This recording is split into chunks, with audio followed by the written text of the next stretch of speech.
Hello everybody, and thank you for tuning in to the weekly report.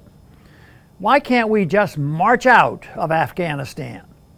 Last week, President Biden announced a full U.S. withdrawal from Afghanistan, the longest war in U.S. history, by the 20th anniversary of the 9/11 attack on the United States.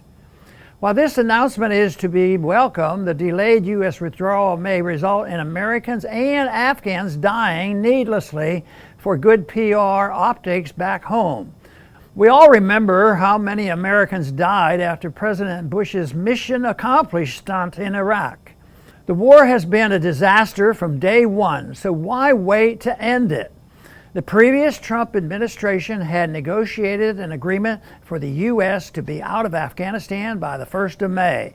But in its obsession with tossing out anything associated with Trump, President Biden will continue to keep U.S. troops in harm's way in this pointless war.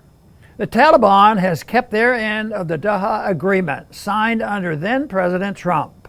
No Americans have been killed in Afghanistan for more than a year.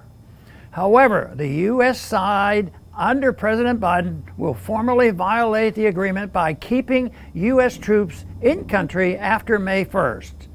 The Taliban has announced that it will hold the U.S. liable for remaining in country after the agreed-upon departure date. That means more Americans may be killed. The outcome of the war will not be altered in the slightest by keeping U.S. troops in Afghanistan for additional months. The withdrawal is already announced, and no one paying attention expects the corrupt U.S.-backed Kabul government to survive. It's another Saigon moment, proving that the intellectually bankrupt U.S. foreign policy and military establishment has learned absolutely nothing from history. So if another American is killed, who is going to explain to the grieving family why their loved one had to remain in harm's way for a good 9/11 photo op?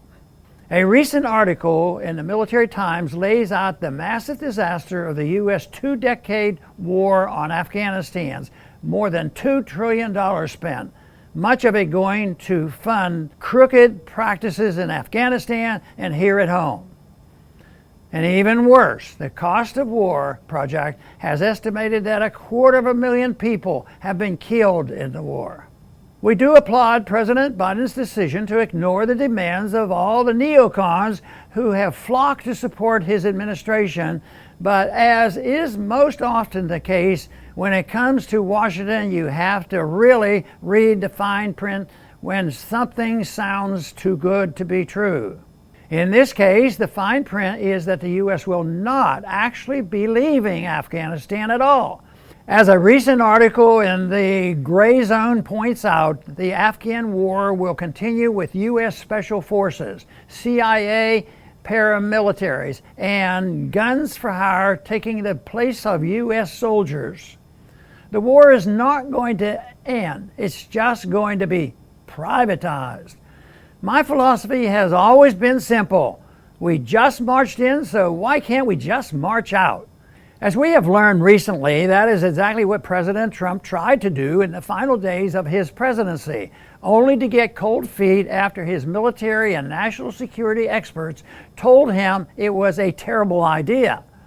When the history of the Trump administration is written, it will sadly be filled with stories of Trump's excellent instincts tossed aside by his inability to demand that those working for him follow his orders.